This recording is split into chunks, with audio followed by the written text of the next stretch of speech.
Ortanca Çocukların yeni bölümüne hoş geldiniz. Ben Ömer. Ben Emre. Bu tabir daha çok Amerika'dan gelmiş laftır elbette. Ülkemizde de bu etiketi layıkıyla taşıyan belli karakterler vardır. Tabii ki de cinsiyetçilik yapmak istemiyorum ama daha çok bunları kadınlara söylüyorlar. Gold digger diye. Ne abi bu gold digger? Benim bildiğim kadarıyla şöyle çıkıyor. Amerika'da zamanında bir altın arayışı var biliyorsun. Burada altın aramak için işi gücü bırakıp kazma kürek, madenlere, yollara düşen insanlara eskiden verilen bir isimdi bu. Gold digger. Adamın amacı altın bulmak. Şimdi tabii bu terim zamanla değişti. Özellikle Amerika'da çok fazla gördüğümüz Instagram modelleri olabilir bu. Türkiye'de de isim vermeyelim çünkü dava olmak istemiyoruz ama Türkiye'de de bol bol örneğini gördüğümüz bir tiplemedir aslında. Gold digger nedir? Bir insanla insan için değil de sahip oldukları için bir ilişki yaşayan, birliktelik yaşayan, aşıkmış gibi davranmaz. Bu işi resmi böyle evraklı veya evraksız hani evet bana sahip olduğum şeyler için değer veriyorsun dersem bunun adı metres oluyor. Ondan dolayı o konuya çok girmek istemiyorum ama bir insana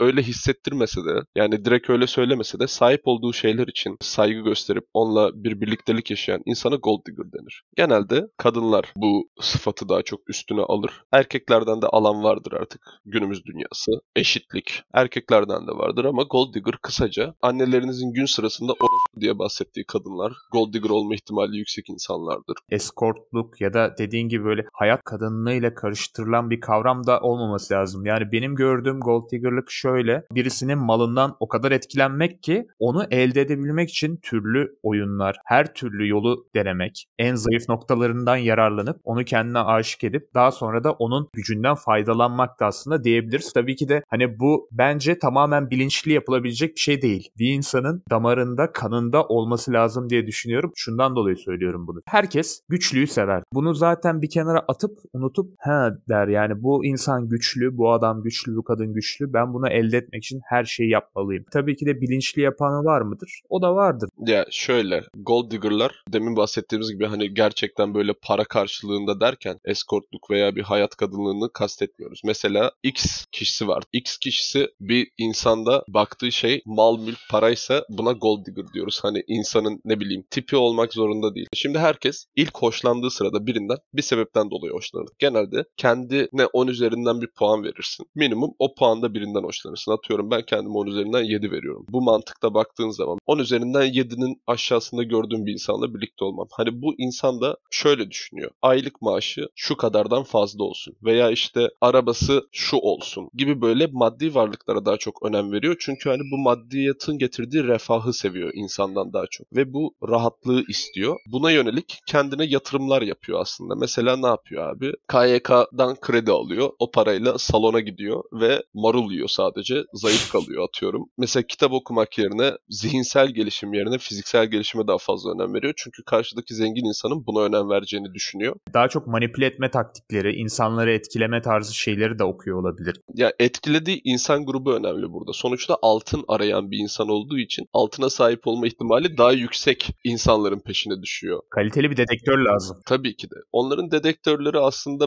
neyse dedektörleri gayet aslında hani olduğunu biliyoruz. Mesela çevrenizde çok sık gördüğünüz özel üniversitelerde belki de daha fazla karşılaştığımız bir tipleme olabilir. Şimdi ben devlet üniversitesinde okudum, devlet lisesinde okudum. Ondan dolayı bu konulara biraz daha kafam bastığı sıralarda zengin insanlarla çok fazla birlikte değildim. Kendi sosyoekonomik durumuma yakın insanlarlaydım. Ama gördüğüm kadarıyla böyle işte daha önceden tiki diye isimlendirdiğiniz veya işte şöyle böyle yafta vurduğunuz ama sizden daha çok sizin paranız, malınız, mülkünüzde gözü olan partnerlerinize kısaca gold digger deniyor. Bu insanlardan çevrenizde tahmin ettiğinizden çok var. Öyleyse sana şöyle bir soru sorayım. Bir birey diyor ki ben sadece CEO'larla, doktorlarla veya işte şu kurumda müdürlerle falan sevgili olurum diyor. Bu gold digger'lık mıdır yoksa meslek fetişi midir sence? Böyle bir fetiş daha önce duymadım ama bu bence düpedüz gold digger'lıktır. Çünkü bir kere daha karşındaki insanı bile bilmeden nasıl bir karakteri vesaire. Hani tamam bu olaylar da artık çok bayatladı. Eskisi gibi aşklar vesaire zaten yok da. Sen bir baştan benim sevgilim CEO olmalı, mühendis, doktor olmalı falan dersen direkt kafadan. Bunu açık açık da söylüyorsan ya sen bir gold digger'sındır yani. Ya tabii. Şimdi özel bir kontekste olmadığı sürece bence de, özel bir bağlamda olmadığı sürece bence de gold digger'lık. Çünkü mesela atıyorum baban doktordur veya annen doktordur. Sen de ondan dolayı atıyorum büyürken falan onların çok fazla insana yardım ettiğini görürsün. Bundan etkilendiği için doktor istiyorsundur. O farklı. Veya işte CEO'luk, demin dediğimiz gibi müdürlükle de belki benzer bir konsept vardır. Hani bunun dışında ama neden mesela bu mesleği istiyorsun? Çünkü bunun getirdiği belli bir yaşam standartı ve refah var. Bu yaşam standartı ve refahı sen kazanmadan biri senin yerine kazansın istediğin için gold digger'lık olarak düşünüyorum. Mesela biri abi 6 haneli bir maaş alır veya yıllık kazancı 200 bin üzeridir. Mesela bu insan doğal olarak başka birinin yükünü çekmek istemeyebilir. Ondan dolayı minimum kendine eşit veya en azından partnerinin o olmasa dahi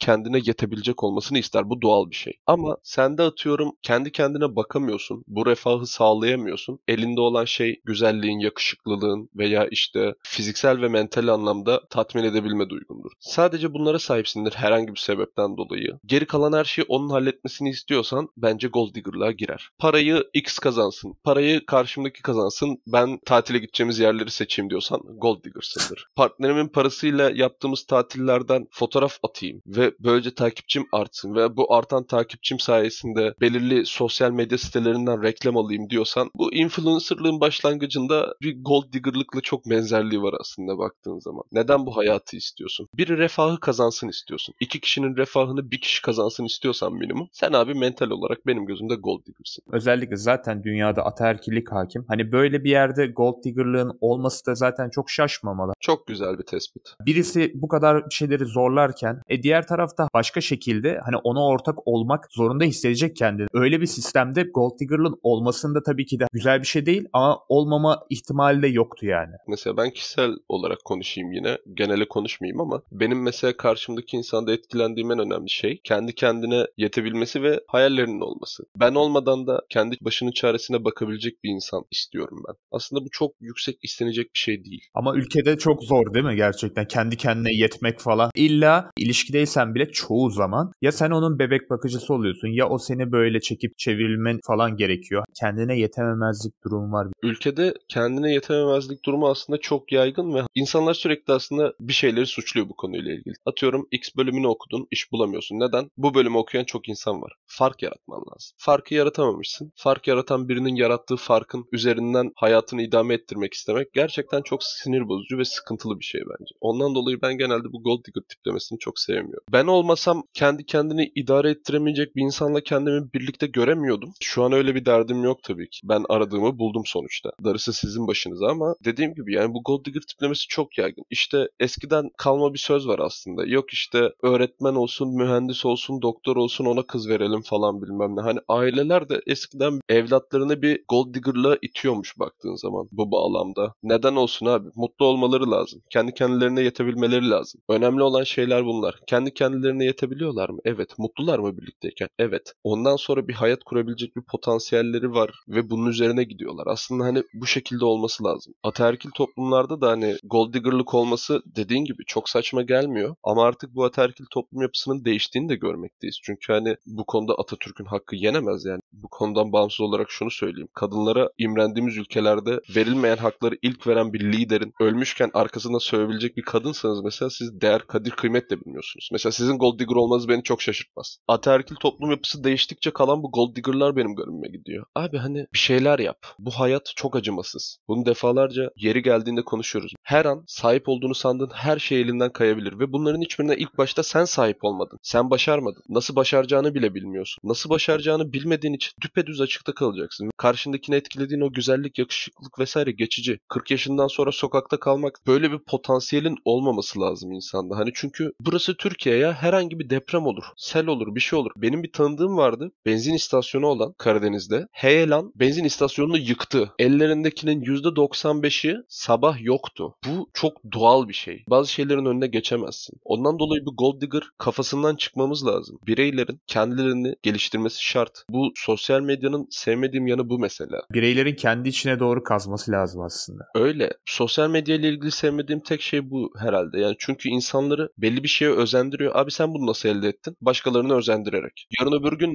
bunlar gidebilir elinden, kayabilir. Bak Oğuzhan Uğur'u biz ikinci defa ünlü olduğunda tanıdık. Ben ilk ünlü olduğunda tanımıyordum, tamam mı? Bu şarkıcı markıcıyken. Abi bu adam ondan sonra yani elindeki her şey kendisi anlatıyor. En son bir konser verdim, 10 kişi geldi, orada bıraktım diyor adam bu işleri. İkinci defa çıkamayabilirdi. İkinci defa çıkamayan bir ton insan var. Müge Anlı konuklarından biri bile zamanında Kibariye ile sahne almış olabilen insanlar. Bu gold digger'lık mantığı bana ondan dolayı çok saçma geliyor. Gold digger'lardan da uzak durun arkadaşlar. Onların bir şekilde elde ettiği bu varlık, refahı siz elde edemeyeceksiniz. Onlar gibi olmaya çalışırken elinizdekinden de olacaksınız. Gold digger'lardan uzak durun. Gold digger olmayın. Manipüle edilebilir bir insan olmayın. Çünkü eğer bir insan sizin manipüle edilebilir olmadığınızı görür ve sizden uzaklaşırsa ondan da asla üzülmeyin. Hatta iyi bir durum yaşandı diye de bence sevinin. O zaman bu tuhaf bölümümüzün de sonuna gelelim. Ortanca Çocuklardan bu haftalık da bu kadar. Ben Ömer. Ben Emre. Kendinize iyi bakın. Hoşça kalın. İyi günler.